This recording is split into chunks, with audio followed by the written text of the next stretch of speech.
All right. Here we are with another episode of the Critical Introverts podcast. I'm your host, Senor Filth. I'm joined by past recent guest, Felix. You want to introduce yourself, Felix, real quick for the people? Hey guys. I'm an illustrator from across the Pacific, practically. So recently, I just worked on a storybook, a children's book with Jack Lloyd and the philosopher, called The Unschooled Adventures of Jack and Foe. So go check that out if you got the time. All right, cool. And we have a very special guest today, someone I followed for quite some time, and I'm pretty sure a lot of you are aware of this guy. So we finally have him, Sabo. If you want to introduce yourself. Hello, my name's Sabo. I was a LA-based political guerrilla artist, and now I'm kind of in the Denver area. But yeah, I've been doing this for quite a while. So thanks for having me on. Yeah, cool. I guess just start it. I guess just tell us about your upbringing. Like, where did you grow up? That kind of stuff. Yeah, Tejano from South Texas. Everyone there is brown. A beautiful thing about it when everyone is the same color, you don't feel like a victim. It's like it's just normal. Mm-hmm. And that's how we grew up. And then we moved to Louisiana when I was 10. And there you're either black or white. So basically, I kind of got it from both ends.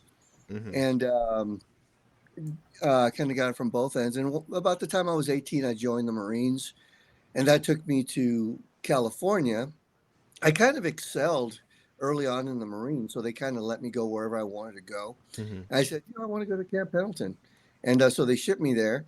And as soon as I felt the California weather, I was like, I am not going back to Texas. And, Ooh. and yeah, so I just spent the 30 years there. Hmm. All right. I saw in your bio that you went to art center out in Pasadena. Yeah. Like how much time passed between like Marines and art center? Well, I had to go to junior college first. And I went to El Camino Junior College to do my, the first stupid class, English and whatever else. And there in Santa Monica College as well. And then, let's see, that was like early, early 1990s. I was probably at the Art Center around 95, Mm-hmm. 96, something like that. I probably made it into my fifth term. And, it just wasn't me, man. And for a number of reasons. And I left. I just, right in the middle of class, I just said, I can't do this anymore. I got up and I walked out, and the teacher's like, Where are you going? I said, I can't do this anymore. Because you can't leave. I'm like, The hell I can't. And that was pretty much it. Was there a sort of like dominating leftist culture even back then amongst like the art world? Yeah, yeah, there always was, and it was really kind of starting. I don't want to say that it was kind of starting. I think the art community has always been leftist, Mm-hmm. and I think the powers that be on the left know what they're doing, and they know that they really want to get these kids young, and they get them with music, and they get them with TV and movies and everything, and I mean, if you're when you're a kid and you're an artist, you just want to belong. Mm-hmm. You can say you want to be a rebel and have like colored hair and piercings everywhere, but the problem is they all have colored hair and piercings everywhere, and they all have the same attitude and the same opinions, and God forbid they have like a different one, because the moment they have a different attitude, they get like pushed away from the flock, Mm-hmm. and they don't want that because they're young. They want to be accepted, Mm. and so that's my opinion on that. Did you did you like clash at all with people or professors back then? I definitely clashed with one Jewish lady. She was a hardcore feminist, Mm-hmm. and Ooh. I clashed with her a little bit. But for the most part, I think people thought I was crazy, so they left me alone. I mean, I mean, I've been in a lot of bar fights and street fights, and I was physically fit to some degree, and people generally left me alone like Mm-hmm. that. And where would you say you sort of land within like the political spectrum, like libertarian, Republican, conservative? Like, where would you I know it's a I'm right. you Go just ahead. write. I know it's like it doesn't mean I'm right of anything center. nowadays. Okay. I'm right of center. You would be shocked. I mean, if you sat down and had a beer with me and spent some significant time with me, Mm-hmm. you'd realize that I have just as many left wing beliefs as I have right. Mm-hmm. It's just I truly Mm. believe the left has kind of like labeled me a conservative street artist because it kind of diminishes what I do. Mm-hmm. And any piece, it doesn't matter how hard that piece is, I can explain to you what the context of that piece is, and you'll walk away going, "Wow, that makes sense."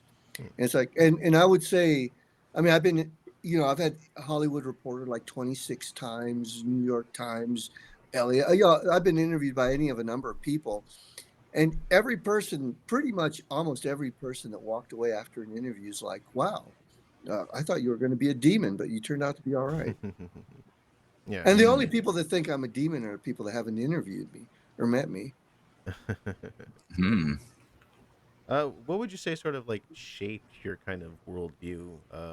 Was it coming from the Marines or was it just your family? No, well, my cousins smoked pot and dropped acid growing up, and drank a lot. And we're talking when we were like teens and preteens. Mm-hmm. And my mom divorced when I was 5, and we were always broke. I mean, it's like we didn't have any money or nothing. And I learned really quick if I wanted school clothes, I better work. So I cut wood, cut lawns, shrimped in the Gulf of Mexico, fried chicken, flip burger. I did whatever the hell I had to do to make money.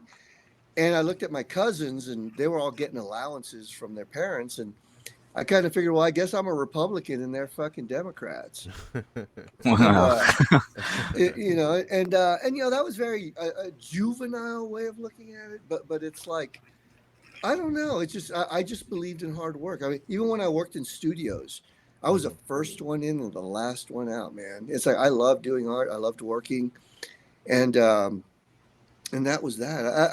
I really think that shaped my worldview, and so that's that. Yeah. Mm. Do you remember Mm. like how when you left art center, like how did you find your first kind of professional art gig after that? My first professional art gig. Well, I was getting drunk at a party, and I like drinking with illustrators and fine artists. Yeah. I studied advertising at the art center, and those were the most boring people in the world. And there was this really cute blonde, and I was laying on the patio floor, and she was like perched up against the back of the railing, and I poured beer down her leg, and I started sucking it off of her toes, and her boyfriend was sitting next to her, so he wasn't very happy about that. Uh-huh. But Damn. later on, the next day we were in bed. The next day we were in bed, and it turned out she stripped on to make extra money while in school, and she was stripping for this millionaire who had a company, Mm-hmm. and he wanted to hire her, I guess, just to bang her while she was working there. But she says, you know what? I know a guy that's probably a better artist than me, so you should probably hire him. And I left, and then he hired me. So that was how I got my first gig. How long was that gig? How long did it last? Probably 2 years. Hmm. I'm usually a 2 year guy. It's like when I realize I'm working for a dumbass or I'm only there to get a check, that's the time for me to leave. Mm-hmm. And that's happened a lot. So I would rather be broke and do my own thing than work for at a place that I don't believe in or I don't think is going someplace. Mm-hmm. So how long did you do like the professional kind of artist life before you started kind of branching out and doing your own kind of street art? Oh man, I don't know. Probably 15 years, 10 years, 15 years. I mean, I don't know. I guess I'd been an artist for maybe 15 years, something like that. Mm. I really don't know. Something Yeah. like that. And this is strictly just marketing, design kind of stuff. Design. Well, I mean, I always wanted to try to be on the edge. It's like websites starting to pop up. So I wanted to learn to build websites. I learned to build blogs and mobile applications and um, basically, learning code and learning mobile application design. And I was basically, I call it like stocking up my quiver. Mm-hmm. and it's like Photoshop, Illustrator, After Effects, InDesign, blah blah blah blah. And maybe learn how to draw a little bit. And I don't want to lose my train of thought, but Mm-hmm. uh, pretty much I was considered a multimedia artist. Mm-hmm. And then Mm. let's kind of just get into your kind of street art stuff. What drove you to just start doing that on your own? It was, you didn't have to pay for it. Mm-hmm. All you had to do is do it and put it out. Um, Do you remember I what think, your like first kind of yeah, piece was? my well, during 9/11, Mm-hmm. during 9/11, I did something, Twin Towers, and I did a thing, fuck peace. It was kind of like a warbird like that, Mm-hmm. however. And, I just put fuck peace on it, and I flew to New York as soon as we were able to. And I just walked around New York handing these things out and posting them up. And uh, I, I don't want to say that was the first thing I did, but that's one of the bigger ones that I remember. So that, what was that? 2001. Mm-hmm. Okay. Um, I had a question about like, because some of your stuff can be viewed as kind of I don't know, out there or vulgar or whatever like that. Do you Yeah. have? Would you say do you have like any kind of like set of rules to keep your a piece going from being like going too far and like kind of losing its message? Do you have anything? Well, I mean, I'm not going to say I haven't done it, but for the most part, you might be a little hard pressed to find profanity on my pieces. Mm-hmm. The fuck piece, obviously, but it's like, I mean, they just took down the Twin Towers, so I'm pretty sure everyone felt that way. Mm-hmm. Um, you know, a person could ask, "Oh, are you a racist?" Because I'll say nigger, whatever. And it's like, no, no, I'm not, and I can explain to you why I feel that I'm not. But it's like, in terms of the art, um, I think how you express yourself is art, and it's like, so I mean, that kind of begs the question: how far does your question go? I mean, are we talking about something that's printed, something that's on the street, something that I say or write? Mm-hmm. It's like, I think whatever I say, it's appropriate for whatever I'm trying to tackle, Mm-hmm. and I don't scream on the top of a hill, fuck you, fuck you, fuck you. I would like to think that what I'm saying, regardless how vulgar it is, it makes sense and it's applicable. Mm-hmm. Mm-hmm. I mean, I had Tucker Carlson, I was on Tucker's show, and Tucker's like, wow, I looked through your portfolio, man. You're not crazy. You actually make sense. Mm-hmm. How long ago was Mm. that when you were on Tucker's show? I don't know, maybe 5 years ago. Oh, okay, so this is when he was on Yeah, what? Fox. Yeah. Oh, okay, all right. Let's see. I had a Ask hard questions, man. yeah, It's like yeah. no I'm looking. one's scare me. Yeah. um, we might have sort of touched on this, but why do you think so many um like why is the art world so leftist dominated? Because I'm not when I talk to like other non-leftist artists, they're not even right wing. It feels like I'm talking to them and they're expressing their views for the very first time. Like there's like this almost shyness about like their political beliefs. Yeah, a lot of people don't like politics. There's nothing sexy about politics, Mm-hmm. and but what they don't Mm. understand is, Yeah. yeah, it kind of really is if you really look into it.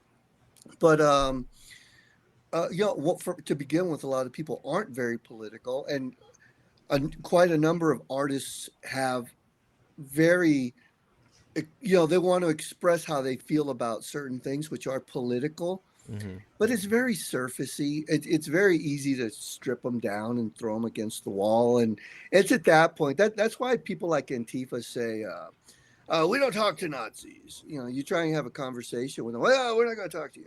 So no, you can't talk to me because I mean, if you sit down and have a conversation with me, you're going to start questioning what you believe, Mm-hmm. and you don't want that. Right. Right. Yeah. Mm. This kind of just came to my head, but like, is there any like run-ins with Antifa that kind of stand out in your head? Yeah, it's like, I mean, I'd been in Berkeley a number of times, and it's like, uh, I was there. You remember Moldy Locks, that chick that Oh got yeah, punched in the yeah, face? yeah, I I remember was that. like 3 feet away from her, dude, and I was 3 feet away. And the guy that got clubbed with the bike lock, Mm-hmm. literally 2 3 feet away when that happened, and it happened so fast I didn't even see it. I thought he Mm-hmm. got hit in the head with a bottle, and I Mm-hmm. was looking for the bottle, and it wasn't until someone mentioned the bike lock, and I was like, holy shit, I was right there. So I looked at my video, and there it was, because I was videoing it. And so yeah, I mean, I've had my share of, but I mean, Antifa, there's different levels of Mm-hmm. exposure with Antifa. There are those levels, and then it's like when you're like in the middle of a fucking war zone, and you're like walking through Portland or something, and you're surrounded, and you have to try and make your way to your car without getting killed. Uh, those could be sketchy moments. Mm-hmm. So yeah, I've had experiences. Have you had experiences with like far right Yeah. guys? You, you Fat know, boys. the problem with that question is, anyone on the left considers anyone who's True. right of Yeah. Mao Yeah, a right winger. Yeah. exactly. Yeah. When you ask me about a right winger problem, kind of right winger, I truly believe those people are few and far between. Mm-hmm. I mean, you do run into them, but it's like they're not the problem you think they are. I did make it to Portland one of the last times, and everything told me don't go, don't go, don't go. And there I ran into Enrique Tario, the Okay. chairman of the Proud Yeah. Boy, and Joe Oh, Biggs. And yeah, I was buying some rounds. I put the rounds down on the table, and Joe Biggs kind of just threw me this dirty ass look. And I'm like, I was like, what the hell is that? Oh, whatever, Joe, here's a drink. And I don't think Enrique drinks. And Mm-hmm. so I think he probably gave the drink to someone else. And later that night, everyone cleared out the bar and everyone was gone. I was just by myself in the parking lot. And these guys were fucking with this one guy. And I'm like, hey, man, we're all on the same team. What's the big deal? So they all turned their attention on me. And then, wow, one clocks me in the face and I hit the ground. And they're surrounding me. I just start laughing, man, because you have no idea how many things went wrong to get to Portland. And the whole time the voice is like, don't go, don't go. I'm laughing. I'm like God was like, I told you, don't go. And fortunately, they didn't beat me to death. So they just walked away. So I would, I don't know who the fuck they were. They're probably 3%ers, or I have no idea what they were, Hmm. but they were definitely on the right. What's the status with Enrique? Is he still locked up? Well, he's going to be locked up for 22 years. Wow. mm, Yeah, Interesting. and it's like I was supposed to stay with them at their Airbnb, Mm-hmm. and I was supposed to stay with them at their Airbnb, and I walked in there after all this thing in the parking lot and everything, and Joe Biggs is sitting behind the desk, and I'm like, Joe, what's going on here, man? Everyone's all aggro. God damn it, rah, rah, say rah, rah, rah, rah, rah. He's yelling at me and shit, and I'm looking at him like, dude, does that work? It's like, dude, I'm like 50 something years old. It's like, what am I, your fucking kid? And then I go and I walked out. I said, I'm out of here. And Enrique's like, get your ass back in here. He like text me. Mm-hmm. So I walk back in. And I'm watching them like set up their bulletproof vests and all this kind of shit. And I'm looking around. I'm like, I'm not here. It's like, I don't know what the hell you guys are doing, but I'm not here. Mm-hmm. And that's the last time I saw them. So your question again about Enrique, his play. I pray he doesn't do the full 22. Enrique is a really cool dude. Mm-hmm. Enrique is a really nice guy. And unfortunately for him, he found out what it was to play with the feds. And because once you're their bitch, you're always their bitch. oh, Wow. Yeah. Um, damn. I guess since we're getting to the feds, let's talk about January 6th because you were there. Um, let's just like what was the occasion? Like how was the experience? Um, January 6th was, and if you're a Fed, you're trying to like no, trap, no. whatever, dude. I don't give a shit. Um, Ollie Alexander, and just really quick, because I Mm-hmm. don't want to like make Enrique out to be like a shit. Mm-hmm. It's just he was selling diabetic. I don't know if you've heard the story, but way back when they would sell these diabetic packs in like a pack of 100, Mm-hmm. and poor people couldn't afford the whole 100. So what he would do is he would break them up and sell them in packs of 10. And the feds didn't have a problem with him selling diabetic packs to poor people. It was just illegal to break them up and sell them. Now, this is a story he told me. So now all of a sudden the feds, they arrested him, and he like made a deal with them and worked with them. And ever since then, he was just in bed with them, they just bit him in the ass eventually. And that's the story that I heard from him. But as far as J6 goes, Ollie Alexander, do you know who he is? He, That sounds vaguely familiar. I can't he looks place like it. Sammy Davis Jr. Yeah, that guy. Yeah, fucking Yeah. Ollie's like, hey, Sabo, could you help us out in J6? I'm like, yeah, sure, what do you need? And he told me what he wanted. He wanted to do like a 16 foot by 300-foot stop the steal on the street the way BLM did Mm-hmm. Black Lives Matter. I'm like, yeah, sure, we could do that. And I show up. I show up, and my buddy I'm supposed to meet there, because I'm supposed to meet up with like Roger Stone and Alex Jones and all these guys under a tent, because they were having a big rally the night before. And the guy that picked me up in the golf cart, he had this really hot chick with him, and she was drunk. She like lifting her tits up and everything, and it's like, and she was going crazy. So he like, dude, I gotta go take her back. So anyways, drops me off in the street. Long story short, it was a crazy ass night. I totally believe I was being set up, and I was being set up by people on our side. And it really sucks to not know who the shady people are. And Ollie was supposed to have like 11 assistants there to help me. None of them showed up. So I basically showed up at 5:30 in the morning. It's cold as hell. I outlined stop the steal really, not quickly. I think it took like 4 hours to do it. The police showed up, and they interviewed me like 3 times, and they realized, oh, he's just using chalk, because the paint hadn't gotten there yet. Mm-hmm. And Ali was like, okay, what we're gonna do is, once you outline it, we're gonna show up with paint, and we're all gonna get arrested. I'm like, whoa, whoa, whoa, whoa, whoa, whoa, whoa. What? I said, what do you mean we're gonna get Yeah. arrested? I'm not getting fucking arrested. And that was that. We never dropped any paint. It was just chalk. And I was supposed to be a speaker, but I hate speaking. It's like, Mm-hmm. I just don't like it, and it's I'm not scared of it. It's just I find it boring, and so I just told people, I gave someone, I had like VIP passes, and I like gave them to a friend of mine, and her and her daughter took off with them, and I just said, I'm here to do this, man. So I just worked on that, and then I went back to the Airbnb. I was staying with these really hot chicks, and one of them, I just got out of the shower, and she said, "Oh my God, they just stormed the Capitol." I said, "What?"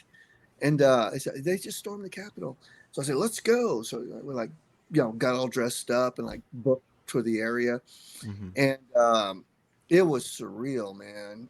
For one, it was cold, and that chalk, my hands were bloody because of the chalk and the coldness, Mm-hmm. and so I was a bit in pain. So we're walking towards the Capitol with this whole mob of people, and I couldn't tell who the Proud Boys were because they weren't wearing their colors, Mm-hmm.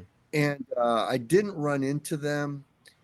And I didn't run into them, and all I know is I had this kid with me. He was like 16 years old, because his mother was the one that bought me the chalk, and she said, "Don't let my kid get too close to that Capitol. He'll get in trouble." I'm like, yeah, I got $6,000 worth of camera in the backpack on my backpack, and Mm-hmm. I'm in my 50s. There ain't no way in hell I'm getting close to that Capitol. Mm-hmm. And so that saved my ass. And I don't want to say I'm disappointed with the people that went in. I'm not going to say that. What I will say is everyone walked in the Capitol like this, like, with their phone. Yeah. Everyone was just looking for that shot. Yeah, they wanted to post something in their fucking social media.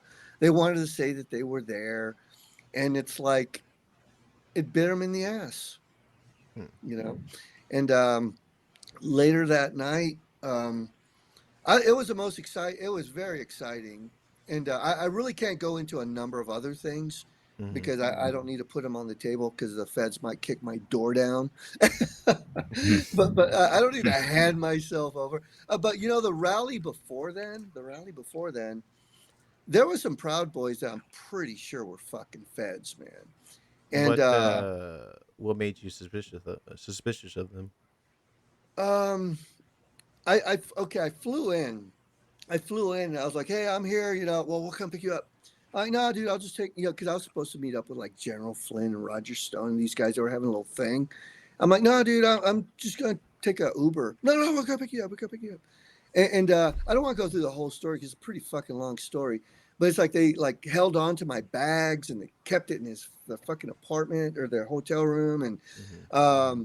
it doesn't make sense, the abbreviated version, but I'm like, no, I want my fucking bag back. And they kind of like, they took me to dinner, and I'm like, I was supposed to have dinner someplace else. And this one guy, he's like, okay, this is what you're going to do tomorrow. And the one guy that was my friend that I think was probably also a Fed got up and he walked out to like smoke a cigarette. I said, that's kind of odd. I don't like this guy and he don't like me. And so I'm like, okay. He said, yeah, here's a knife. You're going to take this knife and you're going to use it to help protect Enrique.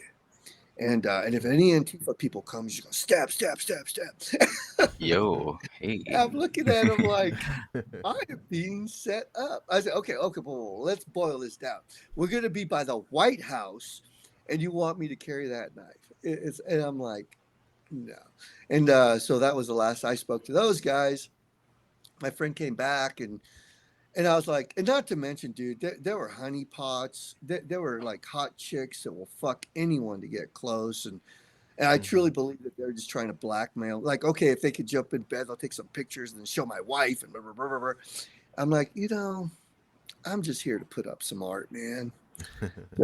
So it got, and that one night, a couple people got stabbed. A couple Proud Boys got stabbed, or probably got stabbed.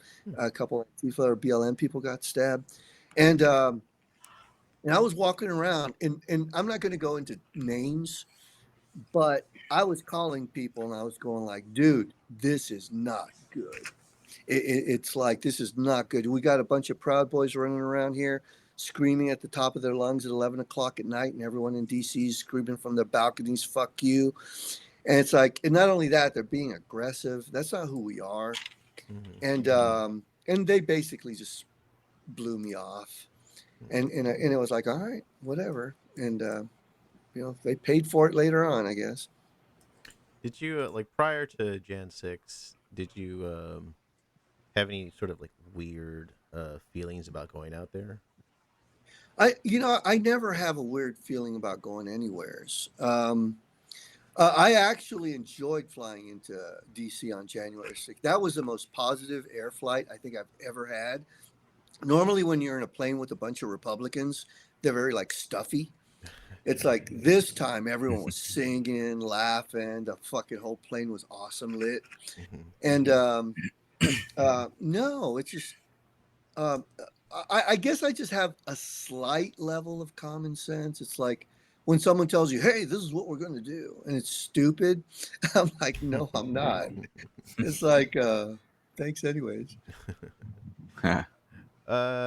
This might be a hard question to answer, but what do you think would have like? Do you think January 6th was overall a kind of failure or any kind of success or? It was a setup. It was a setup, completely, 100%. January 6th was designed to create an event that would make it to where Donald Trump couldn't run again for president. That was it. Hmm. What I think probably happened, and I don't know. I'm just my conspirial thinking hats coming Yeah. on. I think the FBI probably called Ali Alexander and said, "Look, we got screen grabs of you sending dick pics to 15-year-old boys, and this is what you're going to do for us." Yeah. and then it just went from there. Do you think that there could have been a scenario where Jan 6 would have been a kind of success as far as like sending a message to the establishment, or I don't think the thing is, I think we're beginning just now to see how big the establishment really is. mm-hmm. And Mm. the sad part is, I don't think a lot of people have quite gotten it yet. This is pretty, we're dealing with a 5,000 pound gorilla. And as far as send a message, I think they're too dumb, dude. You have to consider the powers that be in DC. They're all in their 70s and 80s. Some Mm-hmm. of them are in their 90s. They're like dug in, dude. Mm-hmm. And uh, they look at us like we're worms. What the hell kind of message are they going to get?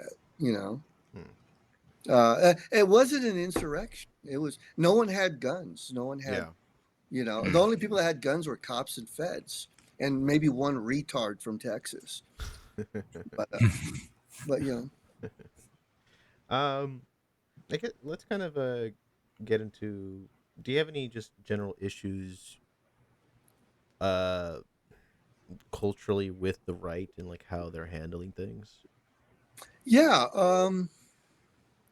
they don't handle things. It's like there are a lot of factions within the right. Mm-hmm. And you got a good old boy faction that all they want to do is drink beer and smoke a joint and fucking America, you know, give them a gun. And Mm-hmm. then you have a faction of people that are really good at making money. You know, they'll start their businesses. They're very industrious. They go to work. They don't have time for politics. You know, because they're too busy raising their families and establishing their business. And the last thing they're going to do is poke their head up in a very political way because it might hurt their business. Mm-hmm. Um, so you have that, and um, uh, with the right, I believe it's not only with the right. I truly believe that I would have to say 80% of them are compromised, and Mm. that's why they all pretty much vote the way that they vote. Hmm. It's like we heard that Johnson guy the other day. It's like, well, I wasn't going to vote for that money, but the CIA walked me into this room and they gave me a talk, and now I have all the information I need. So we're going to vote for that money. Hmm. And so I'm like, yeah, they probably showed photos of you jerking off to fucking whatever. And they said, this is how you're going to vote. And so I think that's what we're dealing with. I mean, in terms of how the right behaves, dude, a lot of them are gutless. You know, it's sad. It's yeah. You know, I talk to a lot of rich people, and they're like, "Yeah, I like that Romney guy. That Romney guy is really good." Oh, brother. And I'm like, you know, my neighbor's a Oh, Republican, and man. he's like, "Yeah, you know, I'm a Liz Cheney Republican," and I'm like, "Holy Oh. fuck!" So it's like, yeah, or it's like, "Yeah, I'm a Republican, but you know, I really don't want to talk about politics because they're cowards, man. A lot of them are Yeah. just fucking cowards." um, let's see. Uh, do you think there's?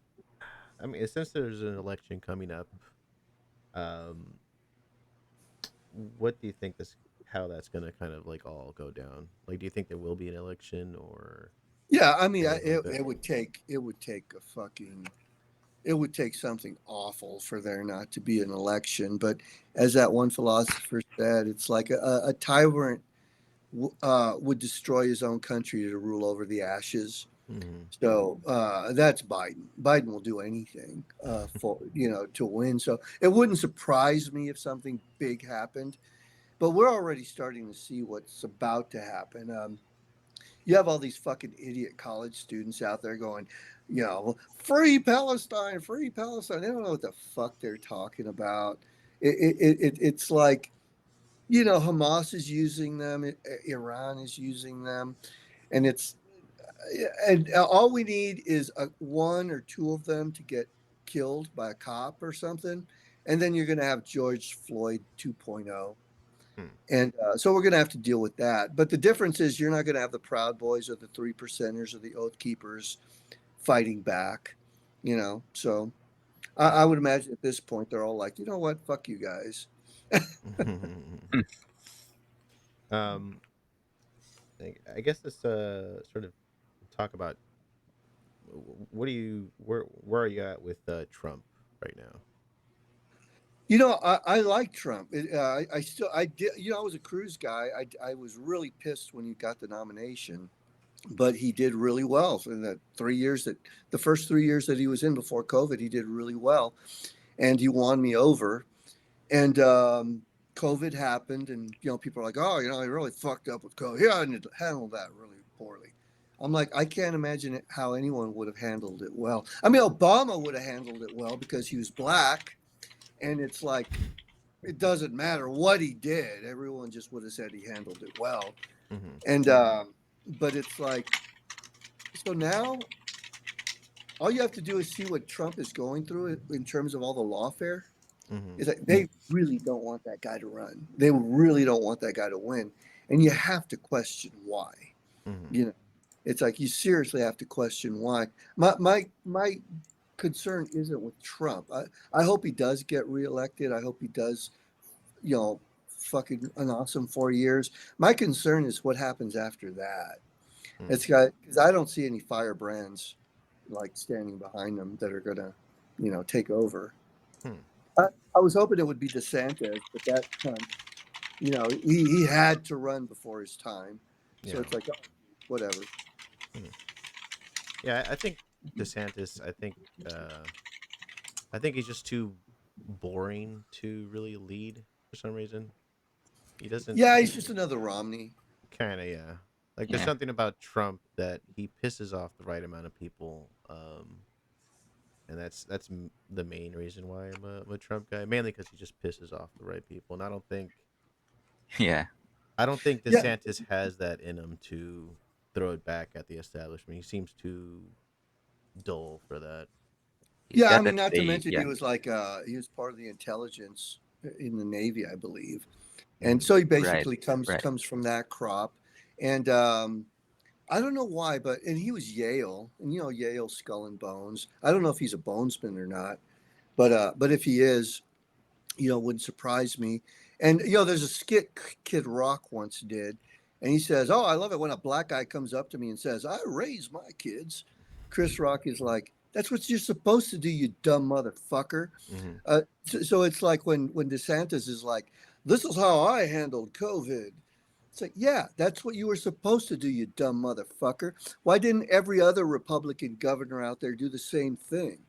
It's like, why do I need to pat you on the back for doing what you should have done? And it's like, that's where we're at. We just have a bunch of feckless Republicans, and the ones that do the slightest thing to push back are considered these monstrous rebels. Mm-hmm. And, uh, and we have a rebel right in front of us, and it's Trump. Hmm. You Yeah. don't see any kind of like you said after Trump. You don't really see anybody after that. I don't know. You know, maybe Marjorie Taylor Greene. But I don't know her that well. I don't know much about her that well. It's like, who knows? Maybe someone might come up. I can't imagine who it is though. Hmm. Um, let's see. Okay, I lost my train of thought. Oh shit. Okay, yeah, okay, we can get into that. Being that your art has a kind of it's a combination of being trolly but being somewhat patriotic. Why are those two things? Why is like patriotism, uh, so kind of looked at as uncool, um, as far as in the art world? In the art world, you know, I think the art world probably wants to consider themselves globalists. Mm-hmm. You know, it's like we're a global community. It's like, yeah, but when I go grocery shopping, I don't go buy groceries for my neighbors. You know, I buy them Mm-hmm. for my house. It's like there's nothing wrong with being white. I'm brown, but there's nothing wrong with being white. There's nothing wrong with being a nationalist. I mean, if you want a strong global community, you need strong nations, and strong nations give a shit about themselves. You know, they look after their own interests as much as they do. other countries. And it's like, why is the left like that? Patriotism, because the left is really good at taking something and just pounding it and pounding it and pounding it until it just becomes a reality. I mean, all they have to do is tell you that every patriot is a white MAGA Yahoo, Mm-hmm. and if they do it Mm. enough and enough and enough, you walk up to some stupid kid with fucking tattoos and piercing and yellow hair, and it's like, hey, what do you think of patriots? Oh, they're a bunch of yahoos. It's like, where'd you hear that? Well, John Stewart told me. It's like, oh, okay. And so it's like, all right, dude, whatever. And so that's what it is. Yeah, I don't want to lose my train of thought, but it's like, yeah, that's pretty much. It's like, Yeah. but no, I'm a patriot. I'm a patriot before I'm a conservative or anything. I consider myself a patriot. Because that's the one thing that I've always kind of considered, because I've been into art, but I've also been into kind of following politics. But um, I personally find, like, if I were to do any political art, I would feel kind of douchey about it. Um, so, like, do you kind Yeah. of come across that same kind of, like, getting over that kind of cringy douchey factor? Because a lot of, like, left wing activist art is really ugly and douchey and Art's Mm. not easy, dude. Good yeah. art is not easy. Good art's not easy. I've seen right wing art. It's just really bad, Mm-hmm. and Yeah. it's very easy to do it bad. And you're more than welcome to point at anything that I've done and say, hey, I think this is bad. And it's like I might actually agree with you. I don't know, but it's like, yeah, I went to the art center in Pasadena where you study concept design and concept. It's like the idea is the first really important thing. I would rather have a mediocre painting with a really good idea that's executed well, that's very simple, than be able to paint the most perfect bowl of fruit. Mm-hmm. It's like I know a lot of artists that are really good at creating shit, but that's all it is, just shit. It looks great, it's very technical, but it's just wallpaper, you know. Mm-hmm. Um, let's see.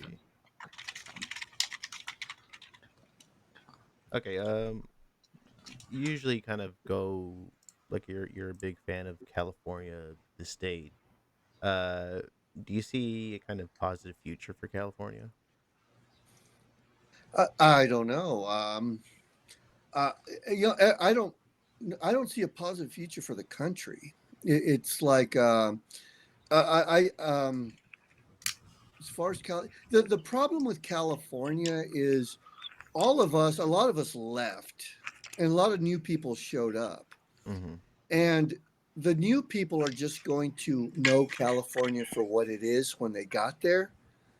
And it's just going to be normal to them. They're not going to realize that it used to be cool to go to the beach and not have a bunch of thugs from Compton kicking back there, robbing the fucking place because they found out it's a great place to case and hit people. Or it's like I used to have like a place by the beach for 500 a month. Mm-hmm. Or everything wasn't super expensive. Is it going to come back? I don't know, man. It's probably just going to be a state filled with Persians and rich people from France, and everyone's Airbnb their houses out to tourists, and it's just going to be like New York, only on the West Coast.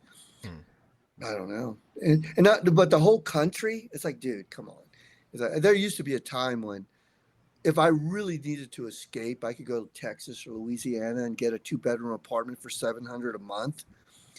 You can't do that anymore. It's like it doesn't matter where you go. Every asshole in the world thinks that their 1 bedroom is worth 1,600 bucks. And I feel bad for you kids because it's like I don't know how you're going to do it. I don't know how you're going to do it. Hmm. Mm. Do you ever have you ever thought about kind of starting your own kind of a like art school kind of based sort of thing? Yeah, actually, I'd love to do that. It's like what it requires though is me sitting down and drawing up a plan. Mm-hmm. And I wanted to do that in LA. I wanted my landlord to sell me his little apartment, his 6 unit apartment. I was going to turn it into um, a ground base for the right. Mm-hmm. I was going to have like editing bays and anything that you needed, lights, backdrops, workstations. And you could fly in and produce your shit, then fly out. And also have a school there. But I don't want to be the guy that says, think like me. Mm-hmm. I want to be the guy that says, I want you to learn how to think. And, you know, so I see it happening. It's like, it's funny because I love art history. And, I deep dive in a lot of art history. And I'm like, dude, you could probably be a fucking art teacher, man. Mm-hmm. And, I don't know. Um, Going into art history, is there any specific artist that kind of sort of heavily influenced you? I wouldn't say influenced me, but I like the art from the 30s. Like pre World War II, like after World War One. You had the Expressionists come up. That would have been an awesome time to be alive. It's like you had like Modigliani and obviously Picasso and all those other guys. Egon Schiele was coming around. Fucking, Mm. I don't know. Just all these people. You had the Bauhaus. You had the Blue Riders, and just there was a lot of thinking going on because they saw the horrors of World War One, and they're like, "Fuck the system," and they just went their own way. And then, of course, you had the story of Hitler, and he was a fucking artist. It's very traditional, and it's just funny how art was such a big deal. And it's like, and it really sucks that I mean, I could sit and probably have conversations with almost any one of those guys. Salvador Dali, any one of those guys. They'd probably sit and have a really, you had Hemingway and all these guys. Today, where are they? I'm Mm-hmm. going to go to a fucking cafe and some fucking Twinkie's going to give me shit because I don't believe a boy should have his dick cut off when he's 10 because he thinks he's a girl. It's like, I can't even imagine having a conversation with a modern artist today because Mm-hmm. it would just be like, I just want to run my head through the wall. I'm like, dude, you guys are so bankrupt. And not only that, your art sucks. It's Mm-hmm. like, um, at least there was some thought that went behind the art that was produced back then. Mm-hmm. And so, I very rarely like a person's art. I like the way they live their life and I love the way that they think. And it's like, you hear stories about like Rodin when he died. It's like they were clearing out his apartment and they like pulled a bunch of like little sculptures that he was working on up from underneath his bed. And I could just picture him like just sitting there late at night, doing one of these little clays. And then when he's done, he just slides it under the bed. It's just stories like that turn me on. Hmm. Uh, Speaking of that, this idea of kind of like artists sort of like losing their touch or creativity. How do you feel about just AI art? AI art is like, it's really easy to shit on. Mm-hmm. But it's like um, AI art does what I do. It's like when I try and come up with an idea, I scour the internet for content, and then I bring it together and I cut it and bring it, whatever. That'll run through some filters and everything. But art does it on steroids. It's like they instead of hundreds or thousands of pictures, they go through millions of pictures, Mm-hmm. and I can almost pick. I could pick most AI art out, but I know some people that are doing it and they're doing some phenomenal work. And it has its place. It's going to have its place. Um, I wouldn't. I think if you want to be an artist in the future, I would embrace it, Hmm. um, because at the end of the day, it's a computer and it's not you. And what I mean by that, I was listening to Rick Rubin, and Rick Rubin is the producer, the music producer, and he's like AI program is going to get so fine tuned that when you throw prompts, they're all going to come out with the same shit. Mm-hmm. It's like it's all going to be nice, super tight, but it's all going to be the same shit. Um, you know, that AI computer is never going to go out and do a line of coke or get into a bar fight. And you know that AI computer is never going to really find out what it's like to have a girlfriend rip your heart out and step on it with golf shoes. Mm-hmm. And you take that experience and you create something out of it. You know, the AI art will then come and replicate what you did, but it will never understand where the pain that went into that piece. Mm-hmm. Mm. Mm. Yeah. That's my and it's like I would rather. I was working on something the other day and I like bled on it because my fingers were all cut up. I didn't even wipe the blood off. I'm like, dude, it's like, you know, I mean, I would love it if an artist was creating something for me and, you know, something like that happened and don't clean it up. You know, 'cause, I mean, a computer's not going to do that. You know, I don't know. Mm. It is kind of interesting, this idea that like what you're saying with eventually AI art is all going to kind of look the same, but at the same time we have like the NPC culture, and it's almost like people themselves are turning into like this kind of hive mind homogenous thing. Um, so I'm curious, like, uh, where like individuality kind of plays a part in the future. Um, Yeah. Well, I mean, the movie industry, they now have, you know, all the computer yeah. graphics and explosions and, you know, all the superhero stuff. And they can basically create anything now. Mm-hmm. And it sucks because, you know, what happened to the story? You know, as good as it gets Jack with what's it, Nicholson. Jack Nicholson, Yeah. awesome fucking movie because it had an awesome story, great dialogue, Mm-hmm. um, great characters. I mean, fucking hell, one of my favorite movies is the one with Billy Crystal, Sleepless. It's what one was it?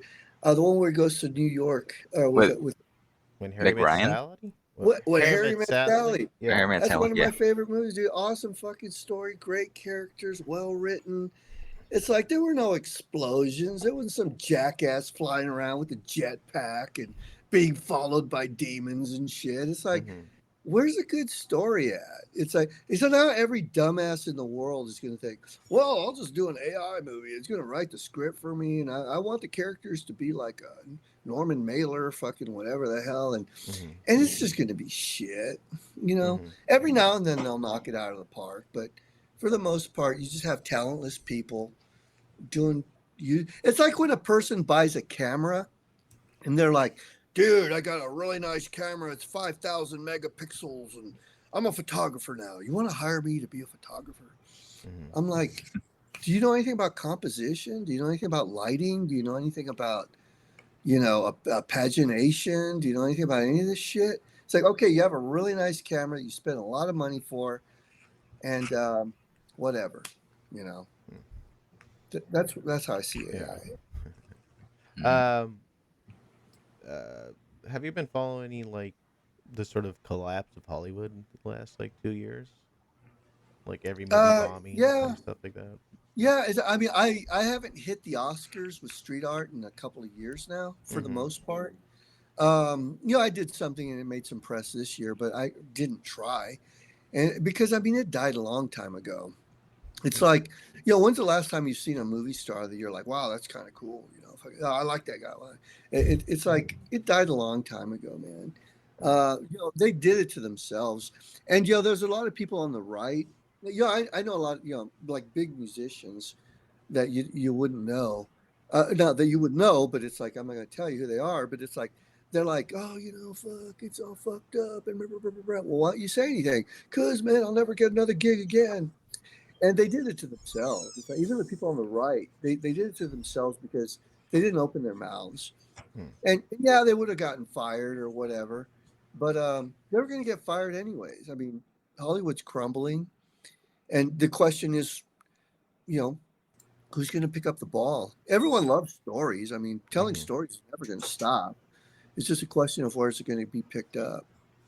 Yeah, that's kind of the one thing I do enjoy about like watching whatever you want to call it, like Hollywood or just the mainstream entertainment kind of collapse.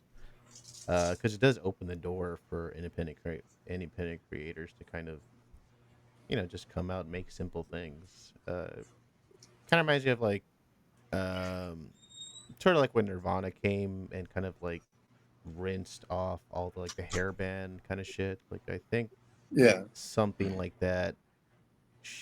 I hope it happens. Yeah, Um, but what happens after that is Kurt Cobain winds up buying a 26 bedroom mansion and he only lives in one room and he mhm, blows his brains out in the fucking back patio. mhm, It's like you're an illustrator and you come up with this really cool cartoon series and it goes big, and before you know it, fucking Comedy Central picks you up, and then you realize how many douchebags work at Comedy Central mhm. or Nickelodeon or Glasky Chupel, and um, it's just that um, Do you think? money Do you think and it's like how do you think it like how fame explodes nowadays with the internet kind of like contributes to like that kind of stuff that you're sort of going at? yeah, it's not a bad thing. It's not a bad thing. I tell people all the time. It's kind of like a. I was talking to a friend of mine in Vegas a while back, and we were talking about someone, and they, yeah, he's starting to act like a douchebag.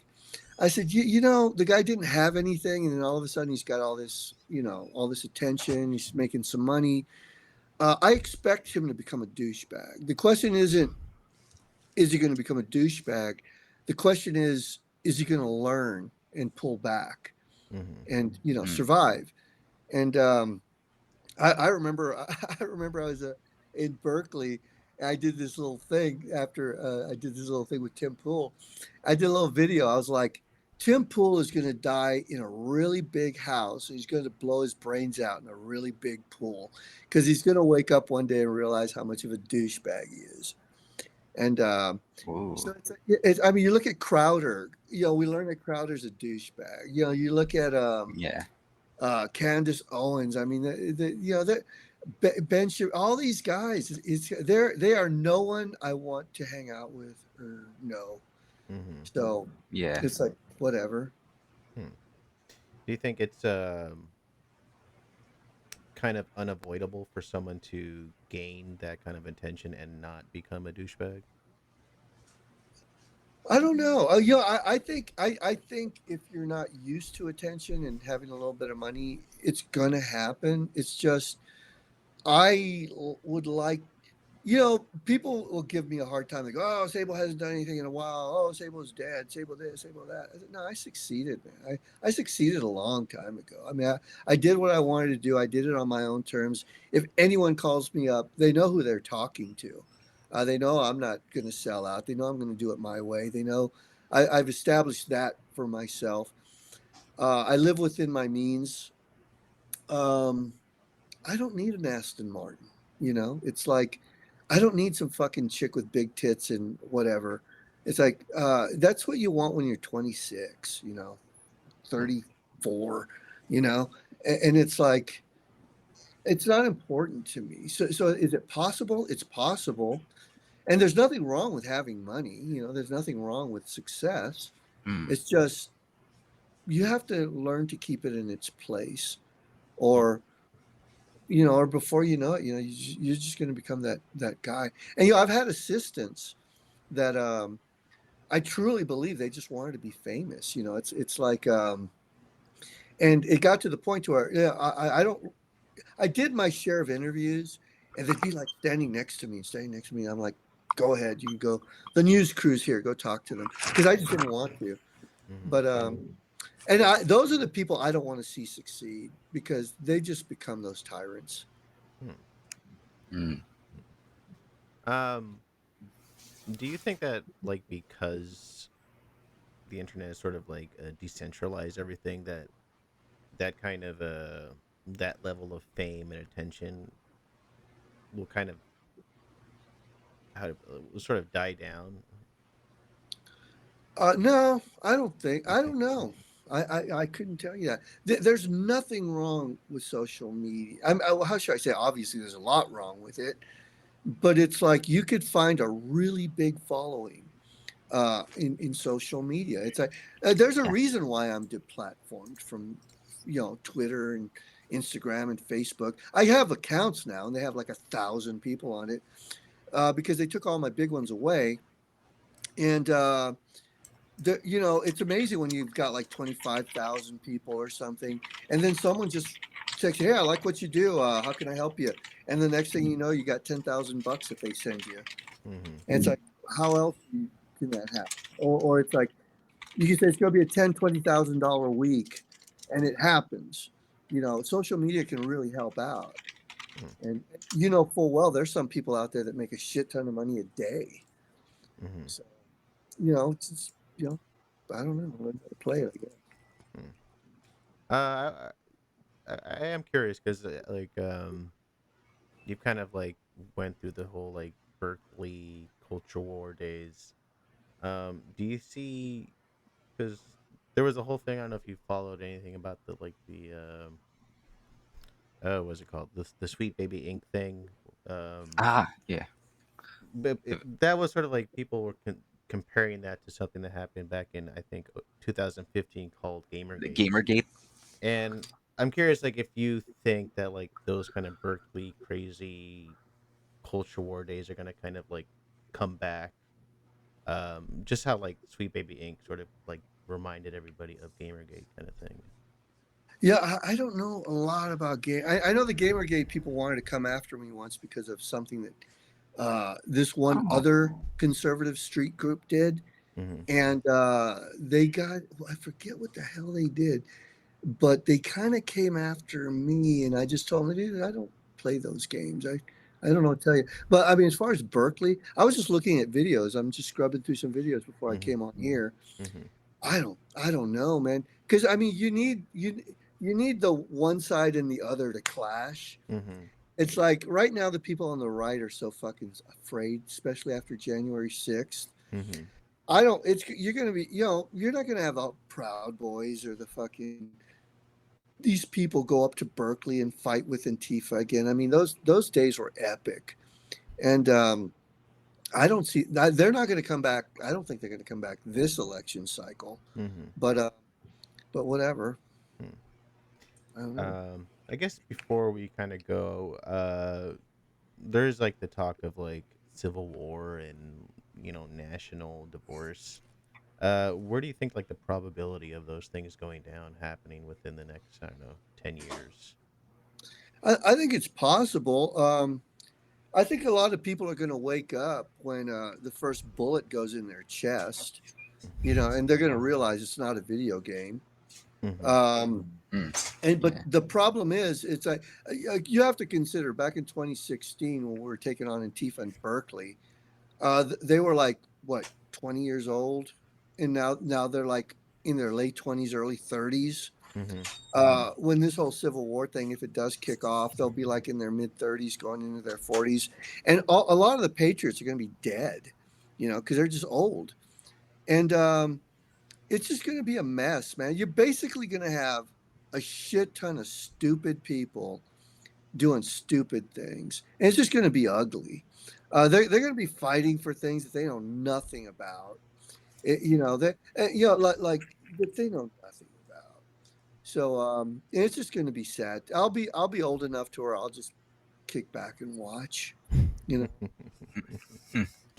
um, where do you um where do you see like the next generation like leaning towards? Because I know a lot of people are saying they're going to be leaning more right. Do you see that happening? Well, if they are, they're really young because I don't see them yet. I don't go to 4chan or 8chan or anything like that. I don't keep up with them on Telegram or whatever people are using these days, TikTok. Um, they don't, are they, you're looking at them in college right now. Mm-hmm. All these assholes are running around with all this fucking Middle Eastern shit on their face. And it's like, dude, fucking the people in Palestine said, they didn't only say numerous times throughout the decades, we want to kill Jews. That's it. And they've proven they want to kill Jews. And it's to the point to where it's like, you know what? How about fuck you? We're going to kill you. And it's like, and the Jews are doing a great job. And it's like, and you got all these people. Had Israel gone like soft and only like did a little bit, Hamas just would have come back and regrouped and hit again. And it would just tit for tat, tit for tat, tit for tat, the way it's been for decades. Uh, these idiots in the colleges don't realize what's going on in the mind of Israel. The mind of Israel is like, we're done with this. You're dead. And they don't get that because they don't understand, because they only see through the tunnel of their time. They don't see that this shit's been going on forever. Mm-hmm. And so to answer your question, we're seeing the future right in front of us, and they're just packed with dumbasses. So it's like, I don't know. I won't be alive to see the generation that goes red pill, Mm-hmm. but and if they do red pill, it it's like they're going to grow up in an America that's not the same that you and I know. So, I don't know. Yeah. Mhm. All right. I guess we can kind of end it there. I don't know. Is there anything that you want to end with? Any last thoughts? No, yeah, I'm a little. I don't want to say I'm tired. I'm trying to regroup. I'd like to do some work for this political, cycle. I don't know what's going to happen after this election, but I want to focus on good art, and I don't know how many more years I have climbing buildings and billboards and shit. Mm-hmm. But I don't know. I hope to give Shepard Fairey a run for his money and Banksy, but that's gonna be a lot of work, Yeah. and even more because I got to go uphill. It's like I'm like going against the whole art movement Mm-hmm. structure. So it's like whatever, you know, just keep plugging forward. Yeah. I hope I can influence younger people. I'm happy to talk to you all. Yeah. Uh, Mhm. Yeah. I Cool. hope I didn't come across as a complete douchebag. No, you're good. You're good. You're fun. Hey, awesome. All right. I guess let's go around and plug whatever we want to. I guess Sabo, you want to plug anything before we head out? My website's unsavoryagents.com. And, I had to throw it together. It looks all right, but I had to throw it together really quick because PayPal Mm-hmm. deplatformed me and they fucked my whole site up. But, that's my website. Yeah, that sucks. Oh man. Uh, Felix, you want to plug anything before you get out? Yeah, go check out the Unschooled Adventures of Jack and Foe. It's available on Amazon. Mm.